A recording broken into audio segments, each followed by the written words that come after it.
headlines that is making the news in this Friday morning. Pakistan are going to take on Oman in the Asia Cup opener that they will be facing today. It is a vital encounter for Pakistan heading into their grudge match against India that will take place on Sunday.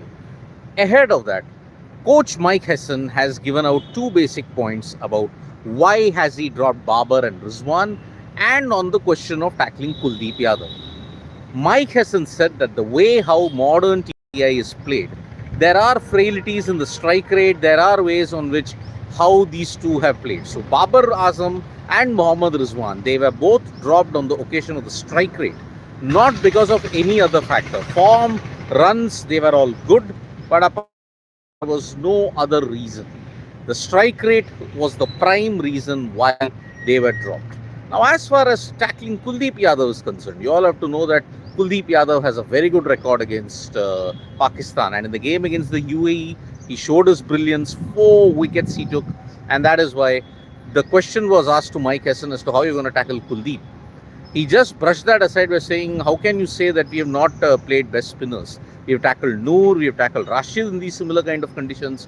We will tackle Kuldeep as well. So that was a slightly heated conversation that he had in the press conference yesterday. But apart from that, Pakistan will be wanting to get one over Oman. Remember, Oman might be slightly tricky, but then remember, in the T20 World Cup, USA pulled off an upset against Pakistan. So that's why heading into this contest, in the modern era, we don't know what is going to happen. So that is the Asia Cup update at this point.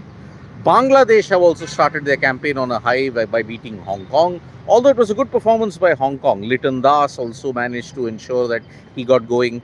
But there was criticism as to whether he should have finished it off earlier. Should Bangladesh have finished the game even quicker? That is the one criticism that is coming their way at this point in time. In the Central Zone versus South Zone Dulip Trophy match that is taking place. Central Zone are on top after South Zone just gotten in a collapse.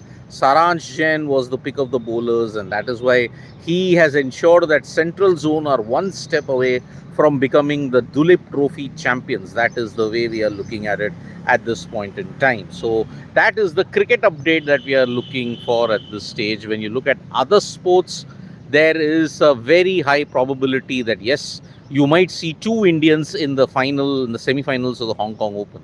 Satvik Sairaj, Ranki Reddy and Chirag Shetty are going to play in the semi-finals, followed by Lakshya Sen and Ayush Shetty. Ayush Shetty brushed aside Kodai Naroka in the game, and that's why fantastic effort from him. Then when you look at the FIDE Grand Swiss event, today you could see a blockbuster encounter between Divya Deshmukh and Gukesh. World Cup winner versus versus world champion. It's not going to be in the midst of a 3-game losing streak.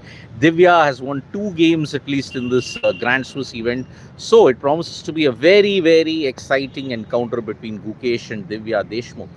Then when you look at the other sporting events that are going on, India have unfortunately suffered a 1-4 loss to China in the Women's Asia Cup, and now their game against Japan in the Super 4 becomes incredibly important. If they don't win that, then they'll have to settle for the third place playoff that's going to take place. So the India women's team, this game is a must-win situation for them against Japan. China, they put on a brilliant show, 4-1 that they won, and that's why they are into the finals at this stage. All but sealed their spot in the finals. Then, as far as other sporting events are concerned, you're now building up to the World Athletics Championship. World Athletics Championship is going to begin in the next couple of days with Neeraj Chopra's event beginning on the 18th of this month. So that is the latest that we are going to get you. So thank you so much, folks, for joining us for this morning wrap. Subscribe to Sports Today for all the latest news and analysis, and don't forget to tap that bell icon so I know when we go live. Bye-bye.